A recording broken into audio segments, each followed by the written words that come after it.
오늘 하나님께서 우리에게 주신 말씀은 로마서 12장 9절에서 13절 말씀입니다. 우리 하나님의 말씀을 한 절씩 교독하도록 하겠습니다.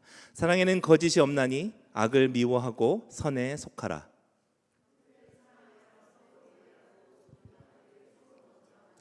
부지런하여 게으르지 말고 열심을 품고 주를 섬기라.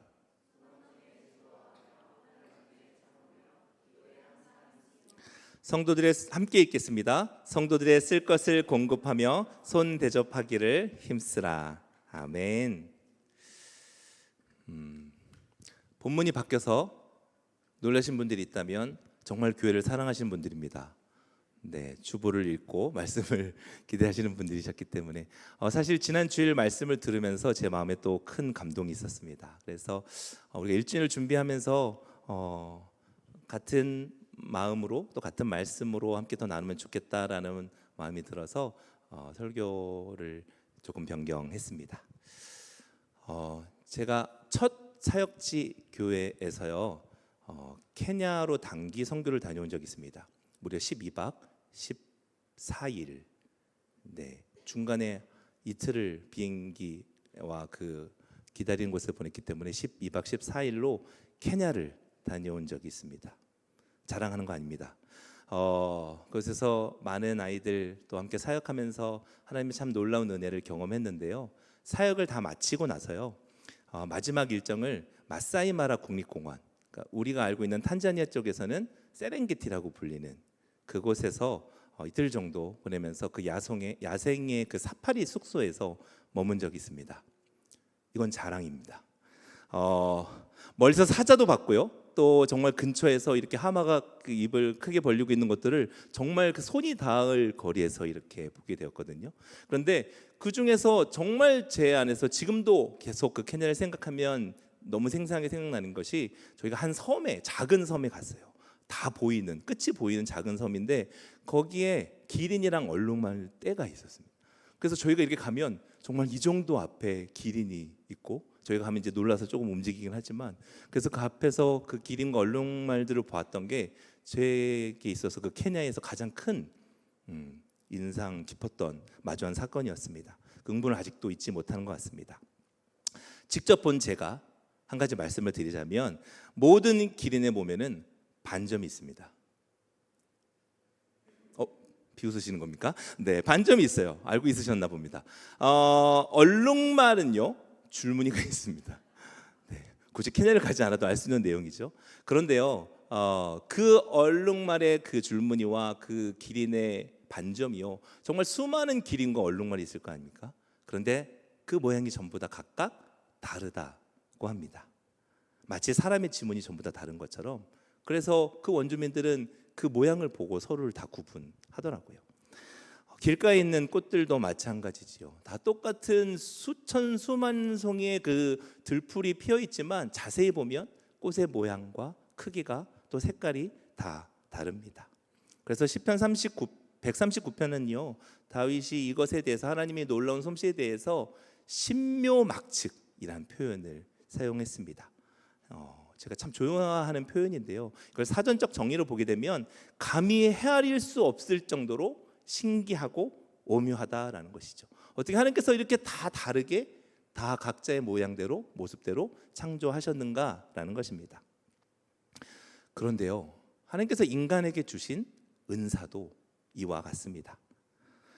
중요한 것은 이 다양한 은사를 가진 한 사람 한 사람이요 주 안에서는 모두 다 하나라는 것이죠.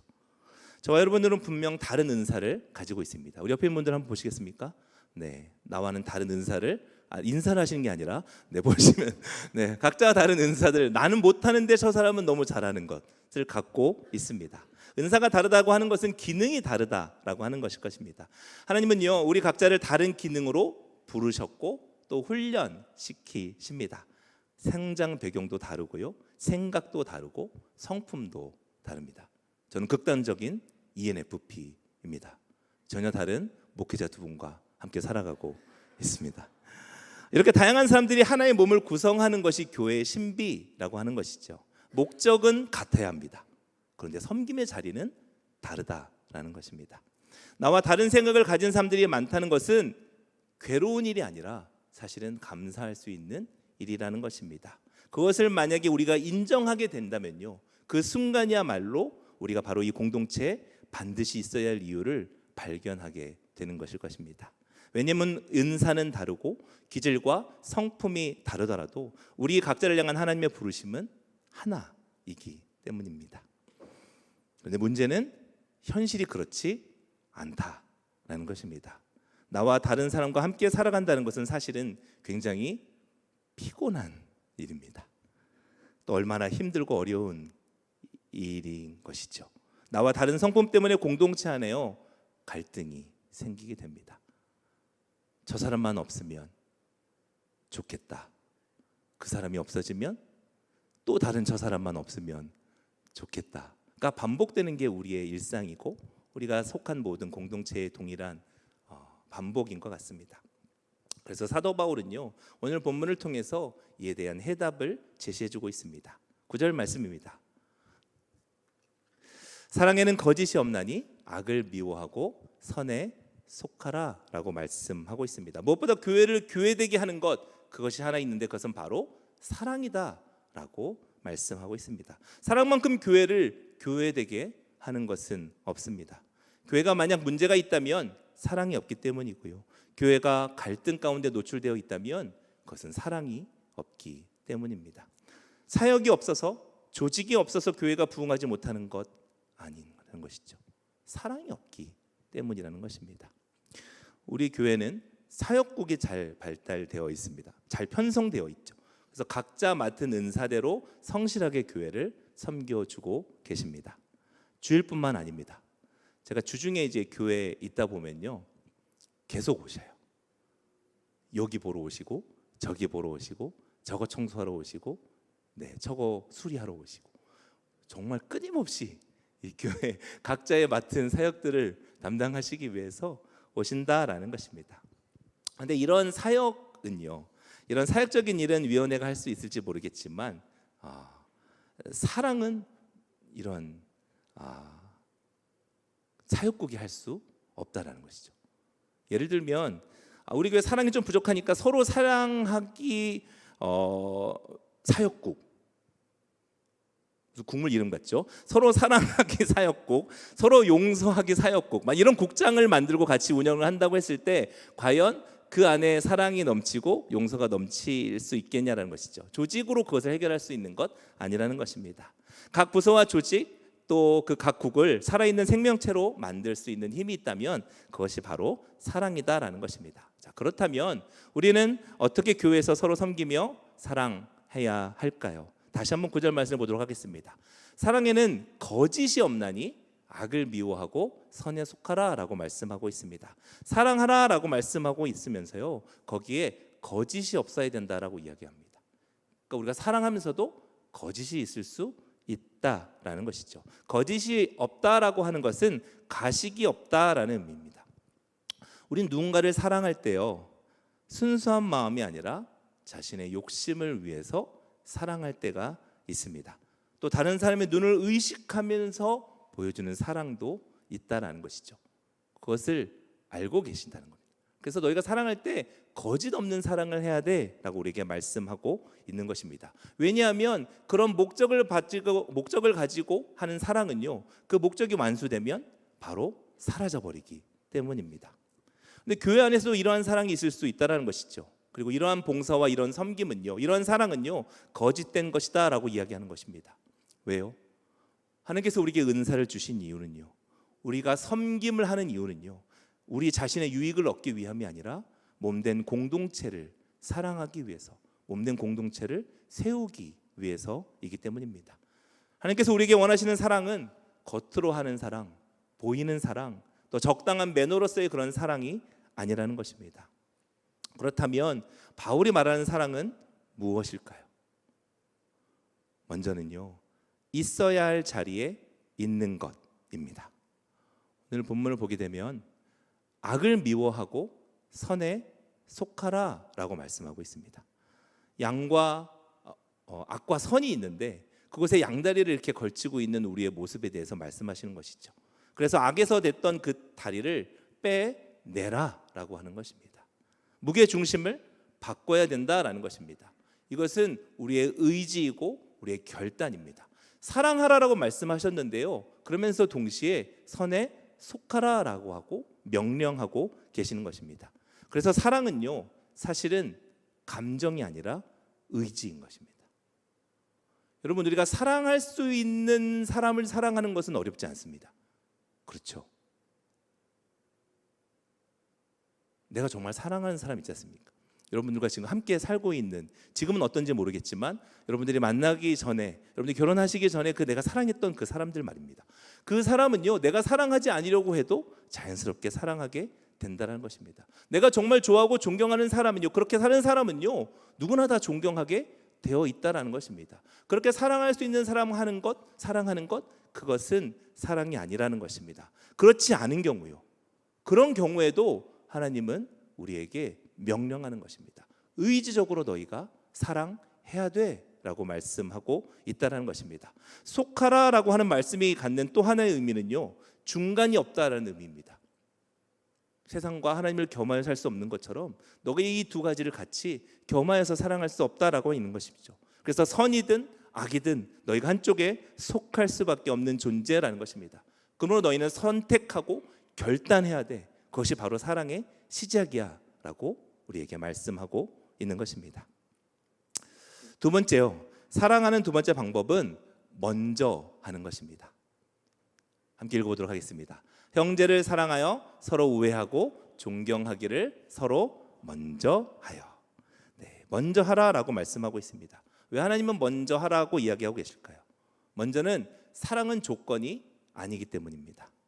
네가 먼저 날 사랑하면 나도 사랑해 줄게. 네가 먼저 사과하면 나도 사과할게. 네가 먼저 용서해 주면 나도 용서해 줄 수 있어. 이것은 사랑이 아니라는 것입니다.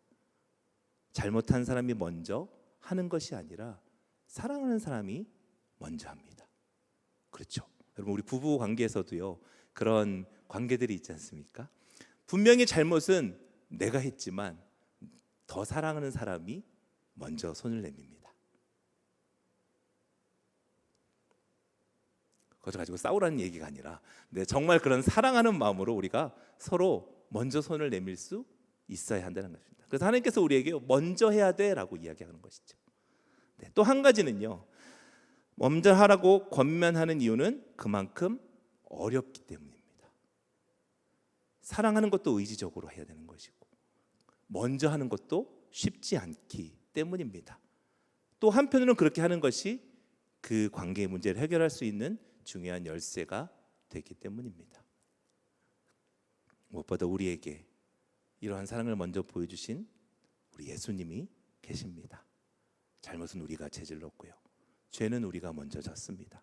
그런데 그 죄를 위해서, 그 잘못을 위해서 예수님께서 이 땅에 오셨고 우리의 그 모든 죄를 다 용서해 주시며 우리를 사랑해 주셨습니다. 그렇게 사랑하셨던 것처럼 너희도 먼저 사랑해야 돼라고 본문 우리에게 말씀하고 있는 것입니다. 이렇게 먼저 하는 것에 대해서는요, 예수님께서도 강조하신 말씀이 있습니다. 마태복음 5장 23절에서 24절의 말씀인데요, 제가 읽도록 하겠습니다. 그러므로 예물을 제단에 드리려다가 거기서 내 형제에게 원망들을 만나 일이 있는 것이 생각나거든 예물을 제단 앞에 두고 먼저 가서 형제와 화목하고 그 후에 와서 예물을 드리라. 아멘. 예수님은요, 싸울 수 있다라고 이야기합니다. 그렇죠? 네. 예수님을 믿는 사람들은, 거룩한 사람들은 싸우지 않아, 그렇지 않아요. 네. 싸울 수 있다라고 이야기하십니다. 싸울 수 있는 것도 관계하기 때문에, 사랑하기 때문에 싸울 수 있는 것입니다. 다만 그 싸운 후에 분노와 미움을 품는 것에 대해서 말씀하시는 것입니다. 왜냐하면 분노와 미움을 계속해서 내버려 두면 서로 품을 수 없는 원수가 되기 때문입니다. 자, 그런데 예배가 무엇입니까? 예배는요, 하나님과 우리와의 관계를 화해시키는 것입니다. 끊어진 관계를 잇는 통로가 되는 것이고 화해의 원천이 되는 것이 하나님과의 예배라는 것입니다. 인간은 예배를 통해서 하나님과 화해할 수 있습니다. 그런데 눈에 보이지 않는 하나님과 화해한다고 하면서 지금 당장 내 눈에 보이는 그 사람과 화해하지 않는다면 그것은 진정한 화해가 아니다, 진정한 예배가 아니다 라고 주님께서 우리에게 질책하고 계시는 것입니다. 그래서 순서를 말씀하고 계시는 것이죠. 하나님께 예배하는 것 좋아, 예배할 수 있죠.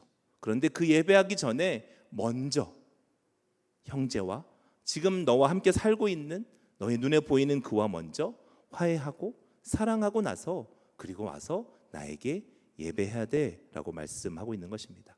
교회가 사랑의 공동체가 되는 것은 먼저 사랑하는 것입니다. 먼저 용서하는 것입니다. 마음이 불편하면 먼저 용서하고 먼저 사랑해야 한다라고 하나님께서 우리에게 말씀하고 있습니다.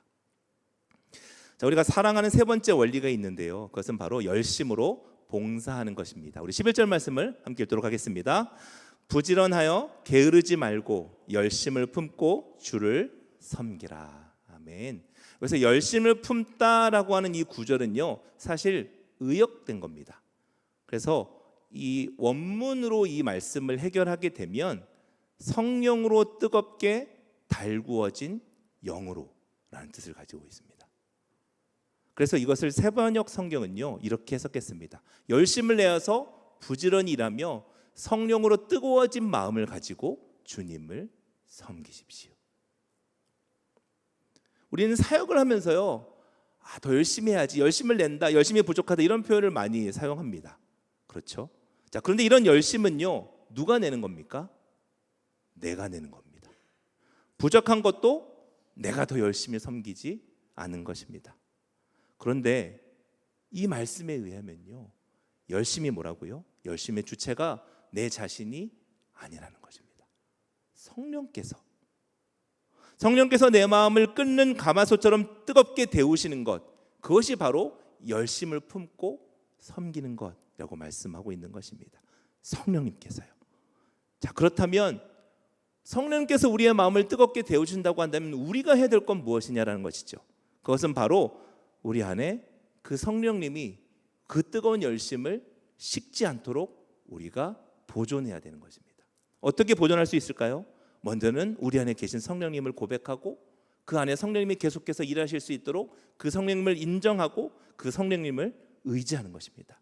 말씀을 통해서, 기도를 통해서 내 안에 계신 성령님께서 하나님 내가 어떻게 해야 합니까? 무엇을 선택해야 합니까? 그 성령님의 말씀에 순종하는 삶을 계속해서 살아가야 한다는 것입니다. 왜냐하면 불은 내가 지피는 것이 아니라 성령님이 지펴주시기 때문입니다. 두 번째는요, 성령님께서 싫어하는 것과 멀리하는 것이요, 죄요. 죄로 인해서 우리 안에 성령님이 떠나지 않도록 죄를 멀리하는 것, 이렇게 우리가 살아가게 된다면 우리 안에 성령님이 충만하게 될 것이고요, 그 성령님이 우리 안에 뜨거워진 마음을 허락해 주신다는 것입니다. 이것이 바로 진정한 열심을 품고 사역하는 것이라고 오늘 본문 우리에게 말씀하고 있는 것입니다. 이런 관점에서 보면요, 예수 그리스도를 주로 고백하는 모든 그리스도인들은 모두가 성령님 안에 계십니다. 그렇다면 모두에게 다 무엇이 있냐면 열심이 있는 것이죠. 우리 옆에 있는 분들과 이렇게 하겠습니다. 열심이 있으시군요. 네. 성령님이 충만하시군요. 아멘. 그래서 이 자리에 모인 우리 모두가 하나님 주신 그 은혜와 사랑으로 또 성령께서 뜨겁게 하시는 그 열심을 다해서 서로 사랑하기 원합니다. 그 사랑으로 하나님께서 우리에게 주신 은사를 가지고 서로를 사랑하고 섬기는 저와 여러분 되시길 주님의 이름으로 축복합니다. 지난 한 해 동안 우리 한소망 이름교회, 저도 벌써 2년 차라고 계속 말씀드리고 있는데 수고하고 섬기신 여러분들을 진심으로 축복합니다. 그 수고를 기억하는 우리들은 서로를 격려하고 또 축복하겠지만 나 개인적으로는요, 혹시 내가 다른 사람보다 조금 더 많은 쓰임을 받았다라고 했을 때 그것이 나의 자랑거리가 아니라 하나님께서 그런 힘과 그런 기회를, 그런 열심을, 그런 성령님을 내게 허락해 주셔서 그것을 할 수 있었구나, 오히려 더 감사하며 한소망 이론교회 1주년 예배를 맞이했으면 좋겠습니다. 그리고 또 앞으로 살아갈 1년 또 한 해 또 10년 20년 저와 하나님께서 주시는 그 열심으로 사랑으로 살아내는 저와 여러분 되시길 주님의 이름으로 축복합니다. 우리 마지막으로 베드로전서 4장 9절부터 11절 말씀을 우리 한 목소리를 읽고 기도하고 마치도록 하겠습니다. 서로 대접하기를 원망 없이 하고 각각 은사를 받은 대로 하나님의 여러 가지 은혜를 맡은 선한 청지기 같이 서로 봉사하라. 만일 누가 말하려면 하나님의 말씀을 하는 것 같이 하고 누가 봉사하려면 하나님의 공급하시는 힘으로 하는 것 같이 하라. 이는 범사에 예수 그리스도로 말미암아 하나님이 영광을 받으시게 하려 함이니 그에게 영광과 권능이 세세에 무궁토록 있느니라. 아멘. 기도하겠습니다. 사랑의 하나님 아버지, 오늘 우리에게 사랑하는 한소망 이름교회를 허락해 주시고 사랑하는 교회 안에서 우리의 믿음과 우리의 사랑이 성장케 하심을 감사드립니다. 날마다 우리 안에 사랑이 더욱더 가득 넘치게 해 주시옵시고 그 사랑으로 내게 주신 은사로 내게 허락하신 일을 날마다 섬기게 하여 주시옵소서. 성령님께서 내 안에 식지 않는, 꺼지지 않는 뜨거운 열심을 허락하여 주시옵시고 그 사랑으로 몸된 교회를 아름답게 세우는 우리 모두가 되게 하여 주옵소서. 감사드리며 살아계신 우리 구주 예수 그리스도의 이름으로 기도드립니다. 아멘.